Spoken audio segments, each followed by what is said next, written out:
वाहिगुरु जी का खालसा वाहिगुरु जी की फतेह। सिख कौम की झोली विच गुरु साहिब जी वालों पाइयां हुई महान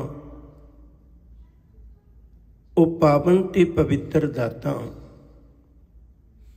जिन्हां विचों एक कीमती विरसा साडे कोल लंगर है। अज आपां लंगर बारे विच विचार साझी करन दी कोशिश करांगे। मनुख की जिंदगी विच सब तो ज़्यादा लोड़ जरूरत मनुख नूं रोटी दी है। सियाणे लोकां ने मनुखी लोड़ां नूं बहुत सीमित करके बयान करदिआं तीन गल्लां लिखियां ने, रोटी, कपड़ा ते मकान। इहदियां अत जरूरत चीज़ां ने, पर उहदे विचों भी रोटी जिहड़ी है वो पहले नंबर ते है। सिक्खी जिहड़ी है रब्बी रज़ा मुताबक चलती है ते रब्बी निज़मां दे अनुसार चलती है। शायद यही कारण होवेगा रब ने भी जदों मेहमान अपने घर बुलाए, इस धरती ते जीव आए, तो रब ने भी पहला खाण का प्रबंध किया है। आप शब्द बहुत बारी पढ़ने हैं, पहलों देता है रिज़्क संभाहा। संभाहा मतलब इकट्ठा करना, उसका प्रबंध करना। पहलों देता है रिज़्क संभाहा, पिछों देता है जंत उपाहा। आम गल है, आम जिंदगी च आप वेखने किसी के घर चार मेहमान आने होण, किसी खुशी गमी के प्रोग्राम के उत्ते, ते आपां पहला प्रबंध करने भी उन्हां दे खाने का की प्रबंध है, उन्हां दे प्रशादे पानी का की प्रबंध है। जे एक आम मनुख प्रशादे पानी का प्रबंध करता है तो रब तो किड्डा वड्डा दयालु है। रब तो अपने घर बनाउण लगे हाँ तो उन्हें सब तो पहला प्रबंध किया मनुख की रोटी का, मनुख के प्रशादे पानी का। और कल्ले ही मनुख का नहीं, जैसी भूख तैसी का पूरख। जिहो जही किसी की भुख है उदा ओहा जिहा खाना रब ने दुनिया विच प्रबंध किया होया। एक कहावत मेरा ख्याल है तुहानूं सारिआं नूं याद होवेगी। लोग सियाणे एक गल किया करते सी भी पेट ना पईआं रोटियां ते सभे गल्लां खोटियां। जे मनुख दे अंदर भुख होवे, यकीन करके जाने उन्होंने धर्म दीयां गल्लां जिन्नियां मर्जी सुनाई जाइए, उहदे उत्ते धर्म दीयां गल्लां दा भी असर नहीं हुंदा, क्योंकि अजे पेट तो भुखा। एक छोटी जी कहानी मैं कह के गल नूं अगे तोड़ना चाहुंदा। गरीबड़ा जिहा परिवार है, अज पिता नूं काम देरी नाल मिलिया ते घर देरी नाल आउणा है। छोटा जिहा बच्चा है, विलकदा है, करीब 3 सालां दा कह लो। ते मां अपने पुत्र नूं लैके पै गई। शायद थोड़ी बहुती नींद आ जाए ते दा वक्त गुजर जाए, इन्ना चिर तक पति आएगा, कुछ ना कुछ लेके आएगा तो खाना बना के इनू खुआ देंगी। अपने पुत्र नूं लेके पई है विहड़े विच, ते गल्लां गल्लां विच उहनूं कई कुछ सुना रही है। अचानक उन्हें एक कहानी सुनाई। कहन लगी, पुत्र ओ आकाश विच देख चंद्रमा। कहन लगे, हाँ मां। कहन लगी, लोगों ने सूरज नाल कोई रिश्ता नहीं जोड़िया, पर चंद्रमा नाल रिश्ता जोड़िया। लोग उन्होंने चंदा मामा कहते हैं। चंगा लगता है, शीतलता देंदा है। कई तरह दीयां गल्लां सुना के कहन लगी, पुत ये चंद्रमा सारियां नूं सोहना लगता है, तैनूं किहो जिहा लगता है? वो कहन लगे, मां मैनूं रोटी वर्गा लगता है, किते नेड़े होवे मैं खो के खा ला, मैनूं चक मार के खा ला। मां दियां आंदरां लूसियां गईयां, जेड़ी रोटी मैं तैनूं भुलाउणा चाहुंदी है, तू चंद्रमा दे विचों भी रोटी वो वेख रहे हैं। सच करके जानियो, जे मनुख दे अंदर भुख है ਉਹਨੂੰ ਕੋਈ ਵੀ ਗੱਲ ਚੰਗੀ ਨਹੀਂ ਲੱਗਦੀ। ਇੱਕ ਛੋਟੀ ਜਿਹੀ ਗੱਲ ਮੈਂ ਹੋਰ ਕਹਿ ਦੇਣੀ ਚਾਹੁੰਦਾ। ਤੁਸੀਂ ਦੇਖੋਗੇ ਵੀ ਗੁਰੂ ਨਾਨਕ ਸਾਹਿਬ ਤੋਂ ਪਹਿਲਾਂ ਕੁਝ ਲੋਕ ਉਹ ਸਨ ਜਿਹੜੇ ਸੋਚਦੇ ਸਨ ਵੀ ਅਸੀਂ ਪ੍ਰਸ਼ਾਦੇ ਪਾਣੀ ਦਾ ਤਿਆਗ ਕਰਕੇ ਤੇ ਸ਼ਾਇਦ ਰੱਬ ਦੇ ਨੇੜੇ ਹੋ ਜਾਵਾਂਗੇ। ਗੁਰਮਤ ਨੇ ਇਸ ਗੱਲ ਨੂੰ ਵੀ ਨਹੀਂ ਕਬੂਲਿਆ। ਡਾਕਟਰ ਹਰਪਾਲ ਸਿੰਘ ਪੰਨੂ ਨੇ ਇੱਕ ਬੜੀ ਪਿਆਰੀ ਗੱਲ ਲਿਖੀ ਹੈ, ਮਹਾਤਮਾ ਬੁੱਧ ਦਾ ਜੀਵਨ ਲਿਖਦੇ ਹਾਂ। ਮਹਾਤਮਾ ਬੁੱਧ ਨੇ ਪ੍ਰਸ਼ਾਦਾ ਪਾਣੀ ਬਹੁਤ ਕੁਝ ਰਾਜ ਭਾਗ ਤਿਆਗ ਦਿੱਤਾ। ਤੁਸੀਂ ਸਮਝਦੇ ਹੋ, ਸਾਰੀ ਗੱਲ ਬਹੁਤ ਵਾਰੀ ਸੁਣਦੇ ਹੋ। ਉਹਨੇ ਪ੍ਰਸ਼ਾਦੇ ਪਾਣੀ ਦਾ ਵੀ ਤਿਆਗ ਕਰ ਦਿੱਤਾ। ਇੱਕ ਵਕਤ ਐਸਾ ਵੀ ਆਇਆ, ਲੋਕਾਂ ਦੇ ਪਿੱਠ ਤੇ ਹੱਥ ਫੇਰ ਕੇ ਜਿਹੜੀ ਬੈਕਬੋਨ ਹੈ ਉਹ ਰੜਕਦੀ ਹੈ। ਮਹਾਤਮਾ ਬੁੱਧ ਦੇ ਪੇਟ ਤੇ ਹੱਥ ਫੇਰਿਆਂ ਵੀ ਉਹਦੀਆਂ ਹੱਡੀਆਂ ਚੁਭਦੀਆਂ ਨੇ। ਭੁੱਖ ਦੇ ਨਾਲ ਇਹਨਾਂ ਹੱਡੀਆਂ ਦਾ ਪਿੰਜਰ ਬਣ ਕੇ ਰਹਿ ਗਿਆ। ਇੱਕ ਨਦੀ ਕਿਨਾਰੇ ਬੈਠਾ ਹੈ, ਭੁੱਖ ਸਤਾ ਰਹੀ ਹੈ ਤੇ ਉਹ ਉੱਠਿਆ ਵੀ ਮੈਂ 2 ਬੁੱਕਾਂ ਪਾਣੀ ਦੀਆਂ ਪੀ ਲਾਂ। ਨਦੀ ਦੇ ਕਿਨਾਰੇ ਬੈਠਾ, ਚੰਦ ਕਦਮਾਂ ਦੀ ਦੂਰੀ ਤੇ। ਜਦੋਂ ਉੱਠ ਕੇ ਤੁਰਨ ਲੱਗਾ, ਉੱਠ ਕੇ ਤੁਰਿਆ ਨਾ ਗਿਆ, ਉੱਥੇ ਬੈਠ ਗਿਆ। ਕੁਝ ਸਮੇਂ ਤੋਂ ਬਾਅਦ ਅਚਾਨਕ ਉੱਥੋਂ ਦੀ ਇੱਕ ਬੀਬੀ ਲੰਘੀ। ਉਹਨੇ ਵੇਖਿਆ ਕੋਈ ਰੱਬ ਦਾ ਪਿਆਰਾ ਹੈ ਪਰ ਬਹੁਤਾ ਕਮਜ਼ੋਰ ਹੈ। ਉਹਨੇ ਇੱਕ ਕੌਲੀ ਖੀਰ ਦੀ ਭਰ ਕੇ ਉਹਨੂੰ ਭੇਟਾ ਕੀਤੀ ਵੀ ਲੈ। ਮਹਾਤਮਾ ਬੁੱਧ ਨੇ ਖੀਰ ਦੀ ਕੌਲੀ ਖਾਧੀ। ਯਕੀਨ ਕਰਕੇ ਜਾਣਿਓ, ਇਹ ਇਤਿਹਾਸ ਹੈ। ਲੰਮੇਰਾ ਸਮਾਂ ਜਿਹੜਾ ਭਟਕਦਿਆਂ ਗੁਜ਼ਰਿਆ ਸੀ ਸਮਾਂ, ਉਹ ਗਿਆਨ ਪ੍ਰਾਪਤ ਨਹੀਂ ਸੀ ਹੋਇਆ। ਇੱਕ ਖੀਰ ਦੀ ਕੌਲੀ ਖਾਧੀ ਤੇ ਉਹਦੇ ਨਾਲ ਅੰਦਰ ਇੱਕ ਜਾਨ ਆਈ, ਐਨਰਜੀ ਆਈ ਤੇ ਗਿਆਨ ਪੈਦਾ ਹੋਇਆ। ਯਕੀਨ ਕਰਕੇ ਜਾਣਿਓ, ਉਸ ਬੀਬੀ ਦਾ ਨਾਂ ਸੁਜਾਤਾ ਹੈ। ਬੜੀ ਮਹਾਤਮਾ ਬੁੱਧ ਧਰਮ ਦੇ ਵਿੱਚ ਸੁਜਾਤਾ ਦਾ ਨਾਮ ਬੜੇ ਸਤਿਕਾਰ ਨਾਲ ਲਿਆ ਜਾਂਦਾ ਹੈ, ਕਿਉਂਕਿ ਉਹਦੀ ਖੀਰ ਦੀ ਕੌਲੀ ਤੋਂ ਬਾਅਦ ਵਿੱਚ ਮਹਾਤਮਾ ਬੁੱਧ ਨੂੰ ਗਿਆਨ ਹੋਇਆ ਸੀ। ਗੁਰੂ ਨਾਨਕ ਸਾਹਿਬ ਨੇ ਇੱਕ ਗੱਲ ਵੇਖੀ, ਪ੍ਰਚਾਰਕ ਦੌਰਿਆਂ ਤੋਂ ਜਾਣ ਤੋਂ ਪਹਿਲਾਂ, ਲੋਕਾਂ ਨੂੰ ਧਰਮ ਦੀ ਗੱਲ, ਰੱਬ ਦੀ ਗੱਲ ਸਿਖਾਉਣ ਤੋਂ ਪਹਿਲਾਂ ਗੁਰੂ ਨਾਨਕ ਸਾਹਿਬ ਸੱਚੇ ਪਾਤਸ਼ਾਹ ਨੇ ਸਭ ਤੋਂ ਪਹਿਲਾਂ ਪ੍ਰਸ਼ਾਦੇ ਪਾਣੀ ਦਾ ਪ੍ਰਬੰਧ ਕੀਤਾ। ਮੈਨੂੰ ਆਸ ਨਹੀਂ ਹੈ ਵੀ ਸਿੱਖ ਜਗਤ ਨਾਲ ਸੰਬੰਧਿਤ ਬੰਦਾ ਕੋਈ ਵੀ ਹੋਵੇ ਤੇ ਉਹਨੇ ਕਦੇ ਸੱਚੇ ਸੌਦੇ ਦੀ ਕਹਾਣੀ ਨਾ ਸੁਣੀ ਹੋਵੇ, ਸਾਖੀ ਨਾ ਸੁਣੀ ਹੋਵੇ। ਸੱਚੇ ਸੌਦੇ ਨੂੰ ਉਹਨੂੰ ਅਸੀਂ ਇਹਨਾਂ ਅੱਖਰਾਂ ਨਾਲ ਹੀ ਯਾਦ ਕਰਨੇ ਹੈ। ਗੁਰੂ ਨਾਨਕ ਸਾਹਿਬ ਜੀ ਨੇ ਕੁਝ ਲੋੜਵੰਦ ਲੋਕਾਂ ਨੂੰ ਪ੍ਰਸ਼ਾਦਾ ਪਾਣੀ ਛਕਾਇਆ ਤੇ ਯਕੀਨ ਕਰਕੇ ਜਾਣਿਓ, ਇਸ ਗੱਲ ਦੇ ਬਦਲੇ ਜਦੋਂ ਵੀ ਆਪਾਂ ਪ੍ਰਸ਼ਾਦਾ ਛਕਦੇ ਹਾਂ, ਯਕੀਨ ਕਰਕੇ ਜਾਣਿਓ ਦਰਦ ਮਹਿਸੂਸ ਕਰਿਆ ਕਰੀਏ। ਗੁਰੂ ਨਾਨਕ ਸਾਹਿਬ ਜੀ ਦੇ ਉੱਤੇ ਉਹਨਾਂ ਦੇ ਪਿਤਾ ਨੇ ਕਦੇ ਵੀ ਹੱਥ ਨਹੀਂ ਸੀ ਚੁੱਕਿਆ, ਪਰ ਇੱਕੋ ਇੱਕ ਕਰਮ ਕਰਕੇ ਜਦੋਂ ਪ੍ਰਸ਼ਾਦਾ ਗਰੀਬ ਨੂੰ ਛਕਾਇਆ ਸੀ ਨਾ, ਲੋੜਵੰਦਾਂ ਨੂੰ ਛਕਾਇਆ ਸੀ, ਇਸ ਗੱਲ ਦੇ ਬਦਲੇ ਉਹਨਾਂ ਦੇ ਪਿਤਾ ਨੇ ਵੀ ਹੱਥ ਚੁੱਕ ਲਿਆ ਸੀ। ਧੰਨ ਗੁਰੂ ਨਾਨਕ ਸਾਹਿਬ ਨੇ ਉਹ ਵੀ ਦਰਦ ਆਪਣੇ ਅੰਦਰ ਮਹਿਸੂਸ ਕੀਤਾ, ਉਹ ਵੀ ਦਰਦ ਅੰਦਰ ਆਪਣੇ ਪਾਲ ਲਿਆ ਵੀ ਇਹਨਾਂ ਗਰੀਬਾਂ ਨੂੰ ਰੋਟੀ ਮਿਲ ਜਾਏ। ਪਿਤਾ ਤੇਰੇ ਦਿੱਤੇ ਹੋਏ ਦਰਦ ਨੂੰ ਵੀ ਮੈਂ ਪ੍ਰਵਾਨ ਕਰਨਾ। ਇੱਥੇ ਹੀ ਬਸ ਨਹੀਂ, ਜਦੋਂ ਗੁਰੂ ਨਾਨਕ ਸਾਹਿਬ ਜੀ ਸੁਲਤਾਨਪੁਰ ਲੋਧੀ ਗਏ, ਕੁਝ ਸਮੇਂ ਤੋਂ ਬਾਅਦ ਉਹਦੇ ਪਿਤਾ ਜੀ ਮਹਿਤਾ ਕਾਲੂ ਜੀ ਮਿਲਣ ਜਾਂਦੇ ਨੇ ਤੇ ਮਹਿਤਾ ਕਾਲੂ ਜੀ ਸਾਰੀ ਖਬਰਸਾਰ ਪੁੱਛ ਕੇ, ਹਾਲ ਚਾਲ ਪੁੱਛ ਕੇ, ਸਾਰੀ ਗੱਲਬਾਤ ਕਰਕੇ ਤੇ ਬੜੇ ਪਿਆਰ ਨਾਲ ਇੱਕ ਗੱਲ ਕਹਿੰਦੇ ਨੇ ਵੀ ਪੁੱਤਰ, ਤਲਵੰਡੀ ਜੀ ਜ਼ਮੀਨ ਜਾਇਦਾਦ ਸਭ ਕੁਛ ਤੇਰਾ ਹੀ ਹੈ, ਤੂੰ ਸਾਡਾ ਇਕਲੌਤਾ ਪੁੱਤਰ ਹੈ, ਭੈਣ ਵਿਆਹ ਦਿੱਤੀ ਹੈ ਬੇਬੇ ਨਾਨਕੀ, ਫਿਰ ਵੀ ਤੇਰੀ ਮਾਂ ਇੱਕ ਗੱਲ ਚਾਹੁੰਦੀ ਹੈ ਭਈ ਆਪਣੇ ਪੁੱਤ ਦੀ ਕਮਾਈ ਦੀ ਰੋਟੀ ਮੈਂ ਖਾਵਾਂ ਤੇ ਥੋੜੇ ਬਹੁਤੇ ਮੈਨੂੰ ਪੈਸੇ ਦੇ, ਮੈਂ ਤੇਰੀ ਮਾਂ ਦੀ ਤਲੀ ਤੇ ਰੱਖਾਂ ਜਾ ਕੇ, ਉਹਨੂੰ ਤ੍ਰਿਪਤੀ ਹੋ ਜਾਏ।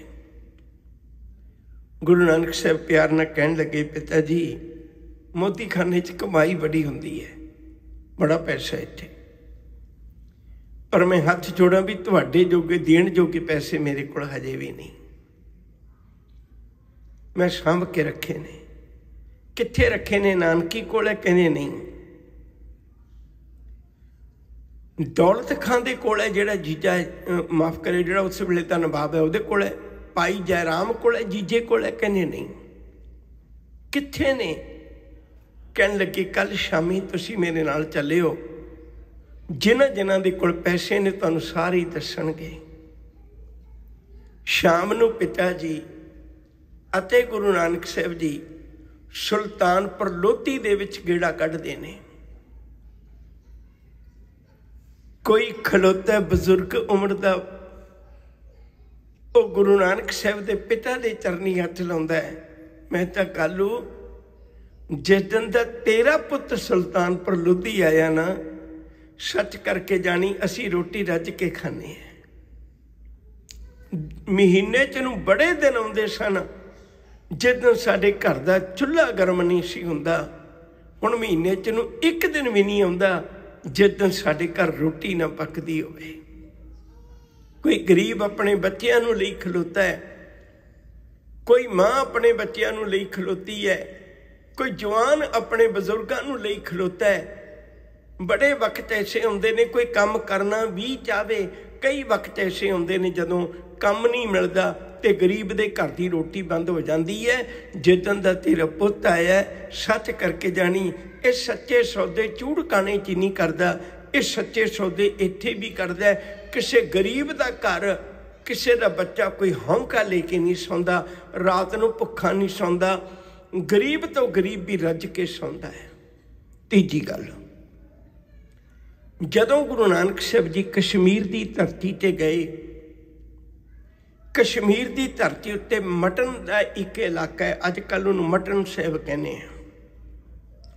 उत्थे गुरु नानक साहब जी दे नाल 13 दिन लगातार ब्रह्मदास ने चर्चा की सी। उस चर्चा दे विचों आखिर विच गुरु नानक साहब जी ने जिहड़ा आशा की वार विचों आपां सलोक पढ़ते हैं, पढ़ पढ़ गड्डी लदी है, पढ़ पढ़ भरीए साथ, पढ़ पढ़ बेड़ी पाई है, पढ़ पढ़ गड्डीए खात, पढ़ियां जेते बरस बरस, पढ़ियां जेते मास, पढ़ियां जेती आरजा, पढ़ियां जेते सास। नानक लेखे एक गल होर हौमै चखना चाख। ये वाला सलोक उचार के ब्रह्मदास नूं ज्ञान बख्शिश कीता सी। ब्रह्मदास दुनियावी तौर पर लोगों को ज्ञान वंडण लगे है, तो उस वेले गुरु नानक साहब जी ने एक वचन आख्या सी, भाई बोड़ू का पुत्र है, ये लुबाणे परिवारों चों है। भाई बोड़ू का पुत्र है भाई बन्ना, उस वेले वो बहुत अमीर सी।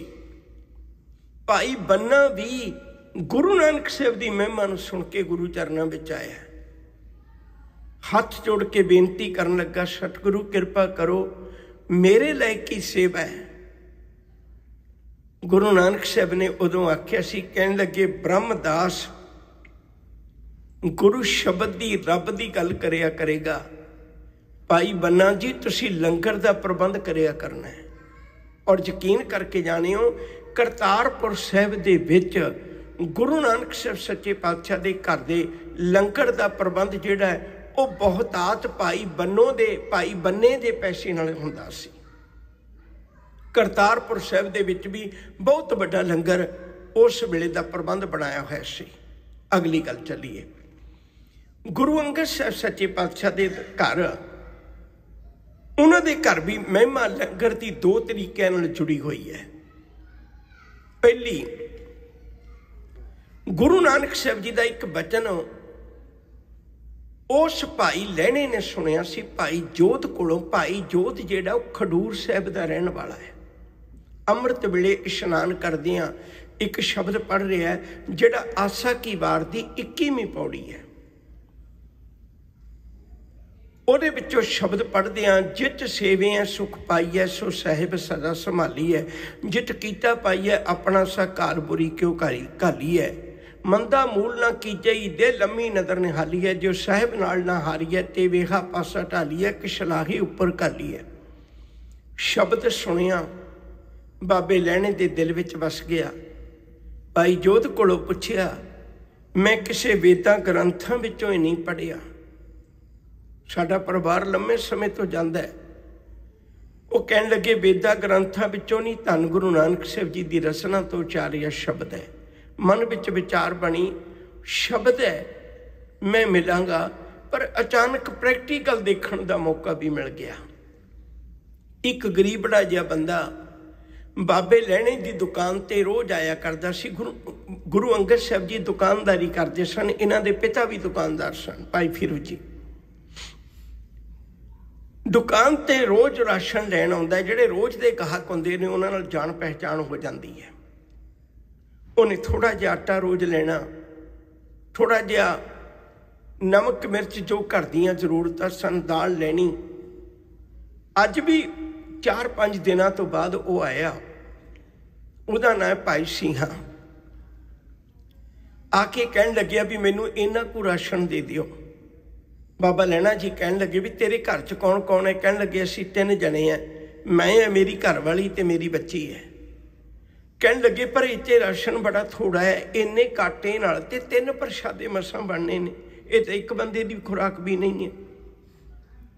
तो तुसीं पिछले 3-4 दिनों तो आई भी नहीं। कहन लगे अचानक सेहत नहीं सी ठीक, तो मैनू काम भी नहीं मिलिया, पैसे नहीं सी ते राशन भी नहीं लैण आया। वो कहन लगे भी कोई गल नहीं। बाबा लैणा जी ने 2-4 बुक्कां भरियां ते उहदे आटे विच पा दित्तियां। वो अगे भाई सिंहा बोलिया, कहन लग्या ये आटा क्यों वाधू पाया, मैं तो इन्ने पैसे नहीं दिते। वो कहन लगे कोई गल नहीं, मैनू तरस आ गया। वो कहने नहीं माफ़ करियो, तुसीं ये कढ लो। कहन लगे क्यों? कहन लगे मैनू मेरे गुरु का तरस चाहिए। रोज़ किहदा तरस लैंदा फिरी जावांगा मैं, किहड़े मनुख का मैं तरस लैंदा फिरी जावांगा। मेरे गुरु नूं तरस आएगा, आपे कृपा कर देगा। सबर बड़ा वड्डा, चल जाना सानू 3 रोटियां नाल रज आ जाना। बाबे लहणे कोलों रह ना होया। कहन लग्या इवें किवें हो सकदा भी कोई एडा सबर वाला होवे, घर दे च मसां गुजारा हुंदा होवे, 3 रोटियां होण ते 3 रोटियां नाल गुजारा किवें होएगा? घर च लड़ाई होएगी। भाई सिंहा राशन लैके घर आ गया। घर वाली ने वो प्रशादा पानी दाल तैयार की ते इन्ने चिर नूं प्रशादा पानी तैयार हो गया। बाबा लहणा जी ने दुकान बंद की। वो देखण आ गए भी अज इन्हां दे घर च देखना मैं। हुण सादा जिहा घर है, झुग्गी है, अंदर जो कुछ वरत रहा है दीवे की लाइट विच बाहर खलोते बाबे लहणे नूं दिस रहा है। 3 प्रशादे बना के दाल पा के कोल रखी हुई है, लड़की बैठी है, घर वाली बैठी है, ते भाई सिंहा बैठा रब का शुक्र कर रहे ने। शुक्र करके अजे हटे ही ने, बाहरों आवाज आ गई। कहन लगे भाई सिंहे, उठ के बाहर आ गया। कहन लगे दसो। कहन लगे ये गुरु नानक साहब दे सिख दा घर है। सिंहे दी अखां च पानी आ गया। और सतगुरु किसी नूं लोग वड्डे घर करके जानते ने, किसी नूं ओहदे करके जानते ने, किसी दी अमीरी करके लोग जानते ने। गुरु नानक मैनू लोग तेरे करके जानते ने, गरीब नूं। कहन लगे दसो। बाहर आवाज़ मारन वाला कोई फकीर है। कहन लग्या सवेर दा भुखा है, प्रशादा नहीं किधरों मिलिया। ते सारियां दे कोलों इहो ही पता लग्या सी भाई सिंहे दे घरों कोई भुखा नहीं जांदा ते मैनू भुख बड़ी लगी है। कहन लगे ठीक है आ जा।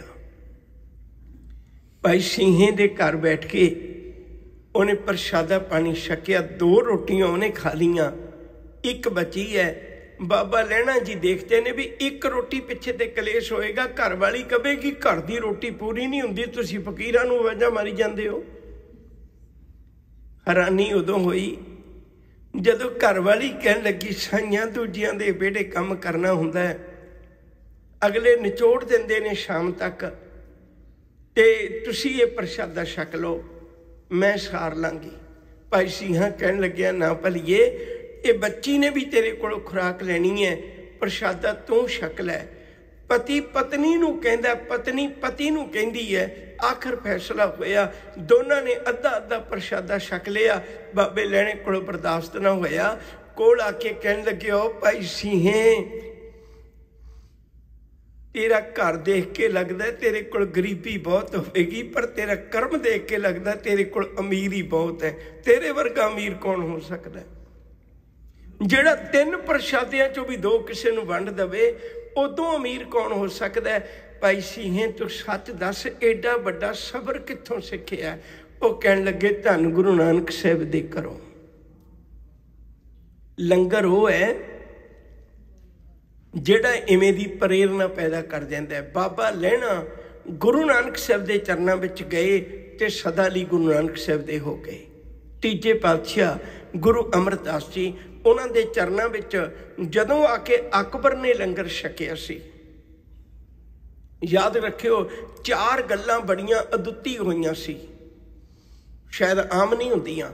ਪਹਿਲੀ ਗੱਲ, ਇਹ ਪਹਿਲੀ ਵਾਰੀ ਵਕਤ ਆਇਆ ਸੀ ਜਦੋਂ ਜਿਵੇਂ ਇੱਕ ਗਰੀਬ ਦਾ ਸਤਿਕਾਰ ਹੈ ਗੁਰੂ ਘਰ 'ਚ ਆਉਣ ਦੇ, ਉਵੇਂ ਹੀ ਅਕਬਰ ਦਾ ਸਤਿਕਾਰ ਹੋਇਆ ਸੀ। ਇਹ ਨਹੀਂ ਵੀ ਉਹਦੇ ਪਿੱਛੇ ਗੁਲਦਸਤੇ ਚੁੱਕੀ ਫਿਰਦੇ ਸੀ। ਇਹ ਪਹਿਲਾ ਵਕਤ ਹੈ ਜਿੰਨਾ ਸਤਿਕਾਰ ਗਰੀਬ ਦਾ, ਓਨਾ ਹੀ ਸਤਿਕਾਰ ਅਕਬਰ ਬਾਦਸ਼ਾਹ ਦਾ। ਦੂਜੀ ਗੱਲ, ਜਿੱਥੇ ਅਕਬਰ ਬਾਦਸ਼ਾਹ ਨੇ ਬੈਠ ਕੇ ਪ੍ਰਸ਼ਾਦਾ ਛਕਿਆ, ਉੱਥੇ ਕੋਈ ਰੇਹੜੀ ਚਲਾਉਣ ਵਾਲਾ, ਕੋਈ ਖੇਤੀ ਕਰਨ ਵਾਲਾ, ਕੋਈ ਕਿਸੇ ਦੇ ਘਰ ਕੰਮ ਕਰਨ ਵਾਲਾ ਗਰੀਬ ਵੀ ਬੈਠ ਕੇ ਪ੍ਰਸ਼ਾਦਾ ਛਕਿਆ। ਇਹ ਪਹਿਲਾ ਵਕਤ ਸੀ ਜਦੋਂ ਅਕਬਰ ਨੂੰ ਅਹਿਲਕਾਰਾਂ ਦੇ ਨਾਲ ਨਹੀਂ, ਗਰੀਬਾਂ ਨਾਲ ਪ੍ਰਸ਼ਾਦਾ ਛਕਣਾ ਪਿਆ। ਤੀਜੀ ਗੱਲ, ਉਹ ਜਦੋਂ ਪ੍ਰਸ਼ਾਦਾ ਪਾਣੀ ਛਕ ਕੇ ਬਹੁਤ ਆਨੰਦਿਤ ਹੋਇਆ ਤੇ ਉਹਨੇ ਹੱਥ ਜੋੜੇ, ਭਈ ਮੇਰੇ ਘਰ ਬਹੁਤ ਕੀਮਤੀ ਤੋਂ ਕੀਮਤੀ ਜਿਹੜੇ ਉਹ ਪ੍ਰਸ਼ਾਦਾ ਪਾਣੀ ਬਣਾਉਣ ਵਾਲੇ ਨੇ, ਤੇ ਮੇਰਾ ਪ੍ਰਸ਼ਾਦਾ ਪਾਣੀ ਤੇ ਬੜੇ ਧਿਆਨ ਨਾਲ ਬਣਦਾ, ਪਰ ਜਿੰਨਾ ਸਵਾਦ ਮੈਂ ਅੱਜ ਛਕਿਆ ਨਾ, ਉਹਨਾਂ ਕਿਤੋਂ ਵੀ ਨਹੀਂ ਮੈਨੂੰ ਮਿਲਿਆ। ਮੈਨੂੰ ਦੱਸ ਇਹ ਪ੍ਰਸ਼ਾਦਾ ਬਣਾਉਣ ਵਾਲੇ ਕੌਣ ਲੋਕ ਨੇ? ਉਦੋਂ ਵੀ ਗੁਰੂ ਅਮਰਦਾਸ ਜੀ ਨੇ ਇਹਨਾਂ ਗਰੀਬਾਂ ਨੂੰ ਇਹ ਦਿਖਾਇਆ ਸੀ ਵੀ ਇਹੀ ਨੇ ਸਾਰੇ ਬਣਾਉਣ ਵਾਲੇ। ਚੌਥੀ ਗੱਲ, ਇਹ ਪਹਿਲਾ ਵਕਤ ਸੀ ਜਦੋਂ ਕੋਈ ਅਮੀਰ ਆ ਕੇ ਕਹਿ ਰਿਹਾ ਵੀ ਜਿੰਨਾ ਲੰਗਰ ਦਾ ਖਰਚਾ ਸਾਰਾ ਮੈਂ ਦਿਆਂਗਾ। ਗੁਰੂ ਅਮਰਦਾਸ ਜੀ ਕਹਿਣ ਲੱਗੇ, ਸੱਜਣਾ, ਜਿਸ ਦਿਨ ਅਕਬਰ ਬਾਦਸ਼ਾਹ ਲੰਗਰ ਦਾ ਖਰਚਾ ਦੇਣ ਲੱਗ ਪਿਆ, ਉਸ ਦਿਨ ਗੁਰੂ ਕਾ ਲੰਗਰ ਨਹੀਂ ਰਹਿਣਾ, ਉਸ ਦਿਨ ਅਕਬਰ ਦਾ ਲੰਗਰ ਬਣ ਜਾਣਾ। ਰਸ ਨਹੀਂ ਰਹਿਣਾ ਜਿਹੜਾ ਰਸ ਤੂੰ ਅੱਜ ਚੱਖਿਆ। ਇਹ ਸਵਾਦ ਹੀ ਤਾਂ ਇੰਨਾ ਕਿਉਂਕਿ ਇੱਥੇ ਹਰ ਗਰੀਬ ਦਾ ਹਿੱਸਾ ਪੈਂਦਾ, ਹਰ ਅਮੀਰ ਦਾ ਹਿੱਸਾ ਪੈਂਦਾ, ਹਰ ਭਾਵਨਾ ਵਾਲੇ ਦਾ ਹਿੱਸਾ ਪੈਂਦਾ। ਚੌਥੇ, ਗੁਰੂ ਰਾਮਦਾਸ ਜੀ, ਨਾਨੀ ਨੇ ਅੱਜ ਇੱਕ ਬਚਨ ਆਖਿਆ, ਕਹਿਣ ਲੱਗੀ, ਪੁੱਤ ਵੇ ਘੁੰਗੜੀਆਂ ਲੈ ਜਾ, ਅੱਜ ਥੋੜੀਆਂ ਜੀਆਂ ਜ਼ਿਆਦਾ ਮੇਰੇ ਕੋਲ ਬਣ ਗਈਆਂ, ਸ਼ਾਮ ਤੱਕ ਮਸਾਂ ਵਿਕਣੀਆਂ ਨੇ। ਬਾਬਾ ਜੇਠਾ ਜੀ 7 ਸਾਲਾਂ ਦੀ ਉਮਰ ਹੈ, ਸਿਰ ਤੇ ਟੋਕਰੀ ਚੁੱਕ ਕੇ ਘੁੰਗਣੀਆਂ ਵੇਚਣ ਜਾਂਦੇ ਨੇ। ਅੱਜ ਜਦੋਂ ਘਰੋਂ ਗਏ, ਕੰਨਾਂ 'ਚ ਇੱਕ ਆਵਾਜ਼ ਪਈ, ਪੁੱਤ। ਅੱਖਾਂ ਬੰਦ ਹੋ ਗਈਆਂ, ਮਨ ਭਰ ਗਿਆ। ਕੋਈ ਮੈਨੂੰ ਵੀ ਪੁੱਤ ਕਹਿ ਸਕਦਾ ਹੈ? ਜਿਨ੍ਹਾਂ ਦੇ ਮਾਂ-ਬਾਪ ਨਹੀਂ ਹੁੰਦੇ, ਉਹਨਾਂ ਨੇ ਉਹਨਾਂ ਪ੍ਰਸ਼ਾਦਾ ਨਹੀਂ ਛਕਿਆ ਹੁੰਦਾ ਜਿੰਨੀਆਂ ਠੋਕਰਾਂ ਖਾਧੀਆਂ ਹੁੰਦੀਆਂ ਨੇ। ਜਿਨ੍ਹਾਂ ਦੇ ਮਾਂ-ਬਾਪ ਨਹੀਂ ਹੁੰਦੇ, ਉਹਨਾਂ ਨੇ ਪਾਣੀ ਨਹੀਂ ਪੀਤਾ ਹੁੰਦਾ ਜਿੰਨੇ ਅਥਰੂ ਪੀਤੇ ਹੁੰਦੇ ਨੇ। ਕਹਿਣ ਲੱਗਿਆ, ਮੈਨੂੰ ਵੀ ਕੋਈ ਪੁੱਤ ਕਹਿਣ ਵਾਲਾ ਹੈ? ਇੰਨੇ ਸਮੇਂ 'ਚ ਆਵਾਜ਼ ਪਿੱਛੋਂ ਫਿਰ ਆ ਗਈ, ਪੁੱਤ। ਫਿਰ ਵੀ ਨਾ ਪਿੱਛਾ ਦੇਖਿਆ, ਤੀਜੀ ਵਾਰੀ ਆਵਾਜ਼ ਫਿਰ ਆਈ, ਕਹਿਣ ਲੱਗੇ, ਉਹ ਘੁੰਗੜੀਆਂ ਵਾਲੇ ਪੁੱਤਰ। ਫਿਰ ਤੇ ਪਤਾ ਲੱਗ ਗਿਆ ਮੈਨੂੰ ਇਹ ਆਖਿਆ। ਪਿੱਛਾ ਪਰਤ ਕੇ ਦੇਖਿਆ, ਕਹਿਣ ਲੱਗੇ, ਕੋਲ ਜਾ ਕੇ ਦੱਸੋ ਬਾਬਾ ਜੀ, ਕੋਈ ਫਕੀਰ ਖਲੋਤਾ ਹੈ। ਕਹਿਣ ਲੱਗੇ, ਪੁੱਤ ਮੇਰਾ ਦਿਲ ਤੇ ਕਰਦਾ ਹੈ, ਭੁੱਖ ਬੜੀ ਲੱਗੀ, ਮੈਂ ਪ੍ਰਸ਼ਾਦਾ ਛਕਾਂ, ਤੇਰੇ ਕੋਲ ਘੁੰਗੜੀਆਂ ਲੈ ਕੇ ਛਕ ਲਾਂ, ਪਰ ਜਿਹੜਾ ਤੂੰ 7 ਸਾਲਾਂ ਦਾ ਘੁੰਗੜੀਆਂ ਵੇਚਦਾ ਫਿਰਦਾ ਹੈ ਤੇ ਤੇਰੇ ਘਰ ਦਾ ਗੁਜ਼ਾਰਾ ਮਸਾ ਹੁੰਦਾ ਹੋਵੇਗਾ, ਮੇਰੇ ਕੋਲ ਪੈਸੇ ਨਹੀਂ। ਬਾਬੇ ਜੇਠੇ ਨੇ ਟੋਕਰੀ ਉਤਾਰੀ, ਥੱਲੇ ਰੱਖ ਲਈ, ਕੁੱਟ ਕੇ ਗਲਵੱਕੜੀ ਪਾ ਲਈ ਫਕੀਰ ਨੂੰ। ਕਹਿਣ ਲੱਗਿਆ, ਜਿੱਡੀਆਂ ਮਹਿੰਗੀਆਂ ਅੱਜ ਵਿਕਣ ਲੱਗੀਆਂ, ਇੰਨੀਆਂ ਤੇ ਕਦੇ ਵੀ ਨਹੀਂ ਵਿਕੀਆਂ, ਇੰਨੀਆਂ ਕਦੇ ਵੀ ਨਹੀਂ ਵਿਕੀਆਂ। ਤੁਸੀਂ ਘੁੰਗੜੀਆਂ ਛਕੋ। ਘੁੰਗੜੀਆਂ ਛਕਾ ਦਿੱਤੀਆਂ। ਘੁੰਗੜੀਆਂ ਛਕਾ ਕੇ ਹੋਰ ਵੀ ਲੋਕ ਆ ਗਏ, ਜਦੋਂ ਮੁਫਤ ਵਿੱਚ ਮਿਲ ਰਹੀਆਂ ਨੇ, ਬਥੇਰਿਆਂ ਨੇ ਛਕ ਲਈਆਂ। ਖਾਲੀ ਟੋਕਰੀ ਲੈ ਕੇ ਘਰ ਨੂੰ ਭੱਜੇ ਗਏ। ਨਾਨੀ ਪੁੱਛਦੀ ਹੈ, ਅੱਜ ਕਿਵੇਂ ਜਲਦੀ ਆ ਗਿਆ ਪੁੱਤ? ਕਹਿਣ ਲੱਗੇ, ਨਾਨੀ ਘੁੰਗੜੀਆਂ ਸਾਰੀਆਂ ਵਿਕ ਗਈਆਂ। ਏਡੀ ਜਲਦੀ? ਕਹਿਣ ਲੱਗੇ, ਜਲਦੀ ਵੀ ਵਿਕੀਆਂ ਤੇ ਮਹਿੰਗੀਆਂ ਵੀ ਵਿਕੀਆਂ। ਲਿਆ ਪੁੱਤ ਦਿਖਾ, ਕਿੰਨੇ ਪੈਸੇ ਲੈ ਕੇ ਆਇਆ ਅੱਜ? ਕਹਿਣ ਲੱਗੇ, ਅੱਜ ਪੈਸੇ ਨਹੀਂ, कहन लगे की लैके आए हो? फिर नाले कहंदे महंगियां विकियां। कहंदे नानी अज मैनू 3 वारी किसी ने पुत किया, जदों मेरी माँ चली गई, जदों मेरा बाप चला गया, अज मैनू पहली बारी किसी ने 3 वारी पुत किया। हुण मैनू पुत नहीं सी कोई कहंदा। दादी ने नानी ने घुट के कलेजे नाल ला लिया, एक गल कही, कहन लगी ओ रब्बा जिन्हों हाथ बादशाह वर्गे दिते ने ओनू खजाना क्यों कंगालां वर्गा दिता है? ओनू खजाना भी दे, ओ रज के वंडे। दुनियादारों एक मैं गल तुहाडे नाल सांझी करनी चाहुंदा है। एक गुरु रामदास दा लंगर है जिथे गरीब तो गरीब भी मान नाल जाके थाली चुक लैंदा है, क्योंकि इको एक घर है जिथों मैनू किसी ने झिड़क नहीं मारनी, जिथों मैनू किसी ने खाली नहीं तोड़ना, जिथों मैनू हाथ जोड़ के छकाया जाना है। उत्थे हाथ जोड़ के मिन्नतां करदे ने, भाई कोई लंगर प्रशादा छके तो बिना ना जाओ। गल्लां ते हजे लमेरियां ने। गुरु अर्जन पातशाह दे वेले लंगर मस्ताने हो गए। गुरु साहब ने लंगर बंद नहीं होण दिते। चने भुजे, चनियां नूं भुन के पठियारन कोलों चनियां दी मुट्ठी मुट्ठी वरता के उहदे नाल गुजारा करते रहे, पर लंगर खत्म नहीं होण दिते। लमेरी कहानी है। मैं अखीर विच गुरु गोबिंद सिंह दे वेले तक चल चलिया। गुरु गोबिंद सिंह सच्चे पातशाह आप खुद जा जाके लंगरां नूं चैक करिया करते सी। भाई साहब भाई नंद लाल सिंह लंगर की सेवा करते सन। एक दिन लिपड़े हुए कपड़े दाल नाल ते प्रशादे पानी नाल उहनूं कोई पुछदा है, कुछ सवाल पुछदा है। कहन लगे नंद लाला कित्थे तू शाहां दी नौकरी करन वाला, औरंगजेब दे पुत्र दा तू उस्ताद है, तू कित्थे शाहां दे राजे महाराजियां दे दरबारां च बैठण वाला, ते अज कित्थे है? भाई नंद लाल सिंह कहन लगे अज मैं शाहां दे शाह दे घर है। वो तो कल्ला शाह सी ना, अज मैं शाहां दे शाह दे घर है। कहन लगे अच्छा शाहे शहनशाह गुरु गोबिंद सिंह, मैं शहनशाह दे घर है। कहन लगे दूजी गल उत्थे बड़े आनंददायक तुहानूं खाने मिलते होणगे। कहन लगे कोई शक नहीं, पर जो गुरु के लंगर विच आनंद मिलता है ना, वो उन्हां दे घर भी नहीं सी मिलता। कहन लगे इत्थे की खूबी है? कहन लगे उत्थे तां कल्ला लंगर मिलता सी, इत्थे गुरु गोबिंद सिंह दी बख्शिश भी मिलती है नाल। तीजी गल उन्हें बड़ी कमाल दी पुछी सी। कहन लगे औरंगजेब दे दरबार विच ते एडा वड्डा रुतबा मिलिया होया सी, गुरु गोबिंद सिंह दे दर ते तैनूं की रुतबा मिलिया? हुण भाई नंद लाल दी अखां च पानी आ गया, हुण नहीं बर्दाश्त होया। कहन लगे इस दर ते किहड़ा रुतबा मिलिया तुसीं महसूस भी नहीं कर सकोगे। कहन लगे की रुतबा मिलिया? कहन लगे औरंगजेब दे दर तो मौत मिलदी सी, इस दर तो मैनू जीवन मिलिया। कल्ला जीवन ही नहीं मिलिया, इस दर तो मैनू गुरु ने अपने दर दा कूकर स्वीकार कर लिया। मैं गुरु गोबिंद सिंह दे दर दा कूकर बन गया।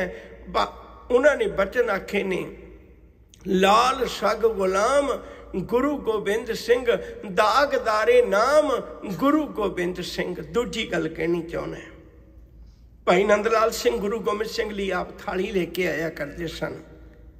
बेनती करनी पातशाह प्रशादे का वक्त हो गया, तो उन्होंने थाली लेके आनी। आखिर अज भी वक्त आया तो उन्होंने बेनती की भी प्रशादे का वक्त हो गया, तो थाली लेके आने की बजाय थाली लेके कोई सेवादार आया, वो प्रशादा पानी शुक्र करके छकन लग पे। छकदियां छकदियां जे थोड़ा जिहा वक्त गुजरिया, ਤੇ ਉਹਨਾਂ ਇੱਕ ਗੱਲ ਪੁੱਛੀ ਨਾ ਗੁਰੂ ਗੋਬਿੰਦ ਸਿੰਘ ਜੀ ਨੇ, ਭਈ ਅੱਜ ਨੰਦ ਲਾਲ ਨਹੀਂ ਆਏ, ਨੰਦ ਲਾਲ ਸਿੰਘ ਨਹੀਂ ਆਏ। ਸੇਵਾਦਾਰ ਕਹਿਣ ਲੱਗਿਆ ਵੀ ਸਤਿਗੁਰੂ ਕਿਸੇ ਸੇਵਾ ਵਿੱਚ ਹੀ ਲੱਗੇ ਹੋਏ ਸੀ, ਪਤਾ ਨਹੀਂ, ਤੁਸੀਂ ਮੈਨੂੰ ਹੁਕਮ ਕਰੋ ਕੀ ਬਚਨ ਹੈ। ਉਹ ਕਹਿੰਦੇ ਨਹੀਂ ਕੋਈ ਗੱਲ ਨਹੀਂ, ਅੱਗੇ ਕਦੇ ਐਸਾ ਹੋਇਆ ਨਹੀਂ, ਉਹ ਹੀ ਲੈ ਕੇ ਆਉਂਦੇ ਨੇ ਥਾਲੀ, ਤਾਂ ਖਿਆਲ ਆ ਗਿਆ। ਕੁਝ ਸਮੇਂ ਤੋਂ ਬਾਅਦ ਭਾਈ ਨੰਦ ਲਾਲ ਸਿੰਘ ਜੀ ਆ ਗਏ ਤੇ ਕੁਝ ਦੂਰੀ ਉੱਤੇ ਬੈਠ ਕੇ ਆ ਕੇ ਗੁਰੂ ਗੋਬਿੰਦ ਸਿੰਘ ਜੀ ਪੁੱਛਣ ਲੱਗੇ, ਨੰਦ ਲਾਲ ਅੱਜ ਕਿਵੇਂ ਬੈਠੇ ਹੋ ਤੇ ਦੂਰੀ ਕਿਉਂ ਬਣਾ ਕੇ ਬੈਠੇ ਹੋ? ਉਹ ਕੁਛ ਨਾ ਬੋਲੇ, ਗਲ 'ਚ ਪੱਲਾ ਪਾਇਆ, ਕੁਛ ਨਾ ਬੋਲੇ। आखिरकार गुरु गोबिंद सिंह जी ने फिर बचन कहे, उठ के कोल चले गए, कहने लगे की गुस्ताखी होगी, की गलती होगी? नंद लाल ने गुरु के चरणों ते अपना मत्था रख दिता, मेरा दे साइयां गलतियां साडे कोलों हुंदियां ने, गुरु कोलों नहीं हुंदियां। कल जदों मैं थाली लेके आया सां, मैं एक गल वेखी सी, कल जदों तुसी प्रशादा छक रहे सी, एक कुत्ता बैठा सी कुछ दूरी ते, हर गराई नाल ओ पूछा लाउंदा सी, तुहाडी नज़र पई, तुसी एक टुकड़ तोड़ के उहनूं पा दिता, ओ कुत्ता टुकड़ लेके चला गया। मैनूं लगदा ओ गुरु गोबिंद सिंह जिहनूं तेरे हत्थ दा टुकड़ मिल गया, ਉਹਦੀ ਜ਼ਿੰਦਗੀ ਸੌਰਗੀ ਹੋਵੇਗੀ। ਲਾਲ ਇਸ ਨੰਦ ਲਾਲ ਨੂੰ ਆਪਣੇ ਦਰ ਦਾ ਕੁੱਕਰ ਜਾਣ ਕੇ ਉਹ ਮੈਨੂੰ ਇੱਕ ਟੁੱਕੜ ਪਾ ਦੇ, ਮੇਰੀ ਜ਼ਿੰਦਗੀ ਸੌਰ ਜਾਏਗੀ। ਜਦੋਂ ਲੰਗਰ ਛਕਦੇ ਹੋ ਨਾ, ਉਦੋਂ ਇਕੱਲਾ ਲੰਗਰ ਨਾ ਛਕਿਆ ਕਰੀਏ, ਇਹ ਸੋਚਿਆ ਕਰੀਏ ਇਹਦੇ 'ਚ ਗੁਰੂ ਗੋਬਿੰਦ ਸਿੰਘ ਦੀ ਰਹਿਮਤ ਤੇ ਬਖਸ਼ਿਸ਼ ਹੈ, ਇਹਦੇ 'ਚ 10 ਪਾਤਸ਼ਾਹੀਆਂ ਦਾ ਪਿਆਰ ਹੈ, ਇਹਦੇ 'ਚ ਗੁਰੂ ਗ੍ਰੰਥ ਸਾਹਿਬ ਦੀਆਂ ਅਸੀਸਾਂ ਨੇ। ਇੱਥੇ ਬਸ ਨਹੀਂ, ਮੈਂ ਵਾਰ-ਵਾਰ ਸੰਖੇਪ ਕਰ ਰਿਹਾ ਇਤਿਹਾਸ ਨੂੰ। ਕਿੱਡੀ ਵੱਡੀ ਮਹਾਨਤਾ ਸੀ ਜ਼ਕਰੀਆ ਖਾਂ ਅਤੇ ਉਸ ਵੇਲੇ ਦਾ ਨਾਦਰ ਸ਼ਾਹ, ਇਹ ਸਾਰੇ ਇਕੱਠੇ ਬੈਠ ਕੇ ਸੋਚ ਰਹੇ ਨੇ ਵੀ ਸਿੱਖ ਕੀ ਖਾਂਦੇ ਪੀਂਦੇ ਨੇ, ਕੀ ਰਹਿੰਦੇ ਨੇ, ਕਿਵੇਂ ਰਹਿੰਦੇ ਨੇ। ਉਹ ਦੱਸਦਾ ਹੈ, ਕਹਿਣ ਲੱਗਿਆ ਵੀ ਇਹਨਾਂ ਦੀ ਇਹ ਕਹਾਣੀ ਬੜੀ ਅਜੀਬ ਹੈ। ਜੇ ਇਹਨਾਂ ਨੂੰ ਇੱਕ ਪ੍ਰਸ਼ਾਦਾ ਵੀ ਮਿਲ ਜਾਏ ਨਾ, ਤੇ ਉਹਨੂੰ ਵੀ ਕੱਪੜਾ ਵਿਛਾ ਕੇ ਉੱਤੇ ਰੱਖ ਕੇ ਆਵਾਜ਼ਾਂ ਮਾਰਦੇ ਨੇ, ਦੇਤ ਆਵਾਜ਼ ਭੁੱਖਾ ਜੇ ਕੋਈ, ਆਓ ਦੇਗ ਤਿਆਰ ਗੁਰ ਹੋਈ। ਕਹਿਣ ਲੱਗੇ ਆਵਾਜ਼ਾਂ ਮਾਰਦੇ ਨੇ ਵੀ ਗੁਰੂ ਦੀ ਦੇਗ ਤਿਆਰ ਹੋ ਗਈ, ਆ ਜਾਓ ਜੇ ਕੋਈ ਭੁੱਖਾ ਹੈ ਤੇ ਇੱਥੇ ਲੰਗਰ ਛਕ ਲਓ। ਕਹਿਣ ਲੱਗੇ ਆਵਾਜ਼ ਸੁਣ ਕੇ ਤਾਂ ਕੋਈ ਵੈਰੀ ਵੀ ਆ ਸਕਦਾ। ਕਹਿੰਦੇ ਇਹੋ ਤਾਂ ਖੂਬੀ ਹੈ ਇਹਨਾਂ ਦੀ ਵੀ ਉਸ ਸਮੇਂ ਭਾਵੇਂ ਵੈਰੀ ਵੀ ਆ ਜਾਏ, ਉਹਨੂੰ ਪ੍ਰਸ਼ਾਦਾ ਮਿੱਤਰਾਂ ਵਾਂਗੂ ਛਕਾਉਂਦੇ ਨੇ। ਉਸ ਸਮੇਂ ਵੈਰੀ ਕਿਮ ਆਵੇ, ਮੀਤ ਸਮ ਤੇ ਪ੍ਰਸ਼ਾਦ ਛਕਾਵੇ। ਸਮਾਂ ਬਹੁਤ ਥੋੜਾ, ਮੈਂ ਨਿੱਕੀ ਗੱਲ ਕਰਨੀ ਚਾਹੁੰਦਾ। ਤੁਸੀਂ ਕਦੇ ਵਿਚਾਰ ਕੇ ਦੇਖਿਓ, ਇੱਕ ਮਾਂ ਨੇ ਆਪਣੇ ਪੁੱਤ ਨੂੰ ਪ੍ਰੇਰਨਾ ਦਿੱਤੀ, ਧਾਰਮਿਕ ਸਥਾਨਾਂ ਦੀ ਸੇਵਾ ਕਰ। ਉਹ ਗਿਆ, ਸਵੇਰ ਤੋਂ ਸ਼ਾਮ ਹੋ ਗਈ, ਮੰਦਰ ਦੀਆਂ ਕੰਧਾਂ ਸਾਫ਼ ਕਰਦੇ ਹਾਂ, ਮੂਰਤੀਆਂ ਸਾਫ਼ ਕਰਦੇ ਹਾਂ, ਹੋਰ ਮੰਦਰ ਦੀ ਸਫਾਈ ਕਰਦੇ ਹਾਂ। ਸਵੇਰ ਤੋਂ ਸ਼ਾਮ ਤੱਕ ਕੁਝ ਖਾਣ ਨੂੰ ਨਹੀਂ ਮਿਲਿਆ। ਸ਼ਾਮ ਨੂੰ ਮਿਹਨਤ ਕਰਦਾ ਹੈ ਬੱਚਾ, ਵੀ ਤੁਸੀਂ ਕਿਰਪਾ ਕਰੋ ਮੈਨੂੰ ਪ੍ਰਸ਼ਾਦੇ ਪਾਣੀ ਦਾ ਦੇ ਦਿਓ, ਥੋੜ੍ਹਾ ਜਿਹਾ ਬੜੀ ਭੁੱਖ ਲੱਗੀ। ਉਹ ਕਹਿੰਦੇ ਇੱਥੇ ਪ੍ਰਸ਼ਾਦਾ ਨਹੀਂ ਮਿਲਦਾ। ਕਹਿੰਦਾ ਚਲੋ ਸਬਰ ਕਰ ਲਾਂਗਾ, ਠੰਡ ਬੜੀ ਹੈ, ਕੋਈ ਬਿਸਤਰਾ ਦੇ ਦਿਓ, ਰਾਤ ਕੱਟ ਲਾ। ਕਹਿੰਦੇ ਇੱਥੇ ਰਾਤ ਵੀ ਨਹੀਂ ਕੱਟ ਸਕਦਾ। ਕਹਿਣ ਲੱਗਿਆ ਮੈਂ ਕਿੱਥੇ ਜਾਵਾਂ? ਕਹਿਣ ਲੱਗਿਆ ਨਾਲ ਗੁਰੂ ਘਰ ਹੈ, ਉੱਥੇ ਚਲਾ ਜਾ। ਕਹਿੰਦੇ ਸੇਵਾ ਮੈਂ ਇੱਥੇ ਕਰਦਾ ਰਿਹਾ, ਤੇ ਉਹ ਪੁੱਛਣਗੇ ਨਹੀਂ ਵੀ ਤੂੰ ਕਿੱਥੋਂ ਆਇਆ? ਕਹਿੰਦੇ ਉੱਥੇ ਨਹੀਂ, ਗੁਰੂ ਘਰ ਵਿੱਚ ਨਹੀਂ ਕੋਈ ਪੁੱਛਦਾ। ਆ ਗਿਆ, ਸਾਰੀ ਦਿਹਾੜੀ ਦਾ ਭੁੱਖਾ। ਰਾਤ ਨੂੰ ਜਦੋਂ ਗੁਰਦੁਆਰਾ ਸਾਹਿਬ ਪਹੁੰਚਿਆ, ਅਚਾਨਕ ਸਮਾਪਤੀ ਹੋ ਰਹੀ ਸੀ। ਸਮਾਪਤੀ ਹੋਣ ਸੰਗਤ ਵਿੱਚ ਬੈਠਾ ਹੈ, ਤੇ ਉਸੇ ਵੇਲੇ ਆਵਾਜ਼ ਆਈ, ਉਹ ਜਵਾਨਾ ਹੱਥ ਕਰ ਕੜਾ ਪ੍ਰਸ਼ਾਦ ਲੈ। ਤੇ ਜਦੋਂ ਹੱਥ ਕੀਤੇ, ਬੁੱਕ ਭਰ ਦਿੱਤਾ ਕੜਾ ਪ੍ਰਸ਼ਾਦ ਦਾ। ਸਾਰੀ ਦਿਹਾੜੀ ਦਾ ਭੁੱਖਾ, ਸਰਦੀ ਦੇ ਦਿਨ ਗਰਮ ਗਰਮ ਕੜਾ ਪ੍ਰਸ਼ਾਦ ਦੇਗ ਮਿਲੀ। ਮਨ ਸ਼ਾਂਤ ਹੋ ਗਿਆ। ਤੇਰਾ ਘਰ ਉਹ ਹੈ ਜਿੱਥੇ ਮੈਂ ਇੱਕ ਕਣਕਾ ਵੀ ਸੇਵਾ ਨਹੀਂ ਕੀਤੀ, ਪਰ ਤੂੰ ਆਉਂਦਿਆਂ ਨੂੰ ਪਹਿਲਾਂ ਪ੍ਰਸ਼ਾਦ ਦੇ ਦਿੱਤਾ। ਸੋਚਿਆ ਰਾਤ ਸੌਖੀ ਨਿਕਲ ਜਾਏਗੀ। ਜਦੋਂ ਉੱਠ ਕੇ ਤੁਰਨ ਲੱਗਾ, ਅਨਾਉਂਸਮੈਂਟ ਹੋਈ, ਭਾਈ लंगर तैयार है, कोई लंगर छके तो बिना ना जावे। लंगर भी छक लिया, फिर सोचिया किसी सड़क के किनारे रात कट लांगे।